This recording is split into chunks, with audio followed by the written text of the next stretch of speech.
El Santo del Día, San Luis Gonzaga. El patrón de la juventud católica, San Luis Gonzaga, nació el 9 de marzo de 1568, en el castillo de Castiglione, en la Lombardía. Fue el hijo mayor de Ferrante, marqués de Castiglione, y de su esposa, Marta Tana Santena, dama de honor de la reina de la corte de Felipe II de España, donde también el marqués ocupaba un alto cargo.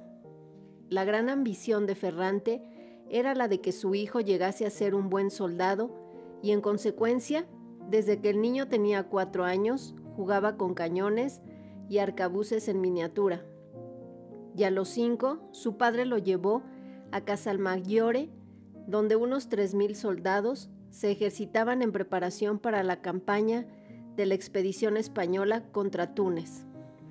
A fuerza de encontrarse siempre rodeado por los soldados, aprendió varias de las palabras soeces de su rudo vocabulario, y al regresar al castillo, las repetía cándidamente. Pero desde el momento en que su tutor lo reprendió, haciéndole ver que aquel lenguaje no solo era grosero y vulgar, sino blasfemo, Luis se mostró sinceramente avergonzado y arrepentido. A decir verdad, durante toda su vida no dejó de lamentarse por haber cometido lo que siempre consideró como un gran pecado.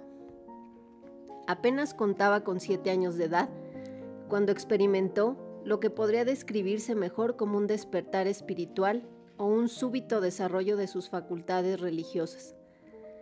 Siempre había dicho sus oraciones matinales y vespertinas, pero desde entonces y por iniciativa propia, recitó a diario el oficio de Nuestra Señora, los 7 salmos penitenciales y otras devociones, siempre de rodillas y sin cojincillo.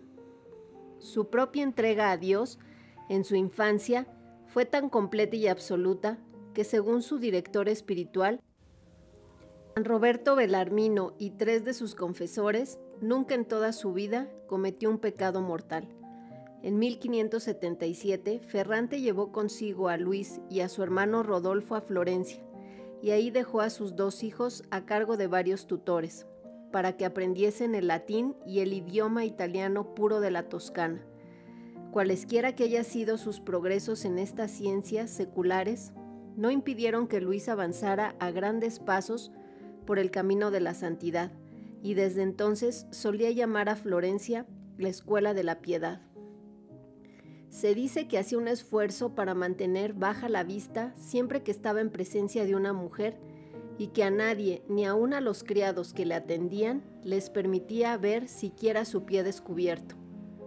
Hacía poco más de 2 años que los jóvenes Gonzaga vivían en Florencia, cuando su padre los trasladó a la corte del duque de Mantua, quien acababa de nombrar a Ferrante gobernador de Montserrat. Esto ocurría en el mes de noviembre de 1579, cuando Luis tenía 11 años y 8 meses. A pesar de que ya había recibido sus investiduras de manos del emperador, mantenía la firme intención de renunciar a sus derechos de sucesión sobre el marquesado de Castiglione. Una dolorosa enfermedad renal que le atacó por aquel entonces le sirvió de pretexto para suspender sus apariciones en público y dedicar todo su tiempo a la plegaria y la lectura de la colección de la vida de santos. Pasó la enfermedad, pero su salud quedó quebrantada por trastornos digestivos tan frecuentes que durante el resto de su vida tuvo dificultades en asimilar los diarios alimentos.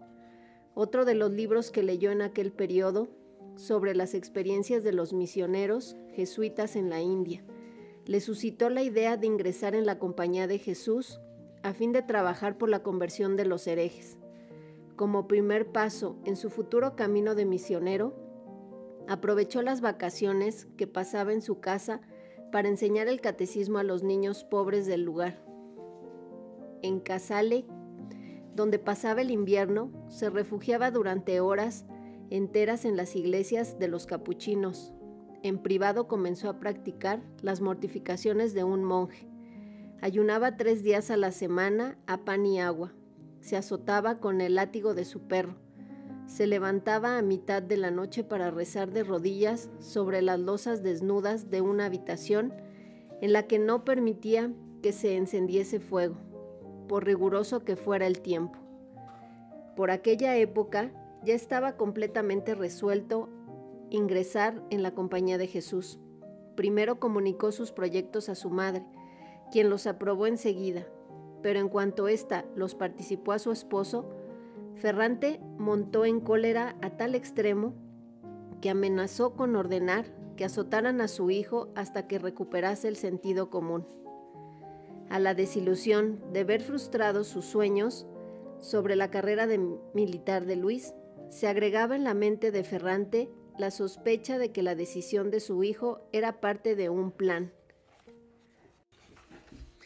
Ferrante persistía en su negativa hasta que, por mediación de algunos de sus amigos, accedió de mala gana a dar un consentimiento provisional. Luego de una estancia de 2 años en España, regresaron a Italia en julio de 1584. Ferrante hizo los preparativos para enviarle a visitar todas las cortes del norte de Italia, y terminada esta gira, encomendó a Luis una serie de tareas importantes, con la esperanza de despertar en él nuevas ambiciones que le hicieran olvidar sus propósitos. El 25 de noviembre de 1585 ingresó al noviciado en la casa de la Compañía de Jesús en Sant'Andrea. Acababa de cumplir los 18 años. Al tomar posesión de su pequeña celda, exclamó espontáneamente: «Este es mi descanso para siempre. Aquí habitaré, pues así lo he deseado». 6 semanas después murió don Ferrante. Desde el momento en que su hijo Luis abandonó el hogar para ingresar en la Compañía de Jesús, había transformado completamente su manera de vivir. Cierto día, hallándose en Milán, en el curso de sus plegarias matutinas, le fue revelado que no le quedaba mucho tiempo por vivir. Aquel anuncio le llenó de júbilo y apartó aún más de su corazón las cosas de este mundo. Por consideración a su precaria salud, fue trasladado de Milán para que completase en Roma sus estudios teológicos. Solo Dios sabe de qué artificio se valió para que le permitieran ocupar un cubículo estrecho y oscuro, debajo de la escalera y con una claraboya en el techo, sin otros muebles que un camastro, una silla y un estante para los libros. En 1591 atacó con violencia a la población de Roma una epidemia de fiebre. Los jesuitas, por su cuenta, abrieron un hospital en el que todos los miembros de la orden, desde el padre general hasta los hermanos legos, prestaban servicios personales. Luis desplegó una actividad extraordinaria. Instruía, exhortaba y consolaba a los enfermos, los lavaba, hacía sus camas y trabajaba con entusiasmo en el desempeño de las tareas más repugnantes del hospital. Muchos de los padres cayeron víctimas del mal, y Luis no fue la excepción. Pensó que iba a morir, y con grandes manifestaciones de gozo, recibió el viático y la unción. Contrariamente a todas las predicciones, se recuperó de aquella enfermedad, pero quedó afectado por una fiebre intermitente que en 3 meses le redujo a un estado de gran debilidad.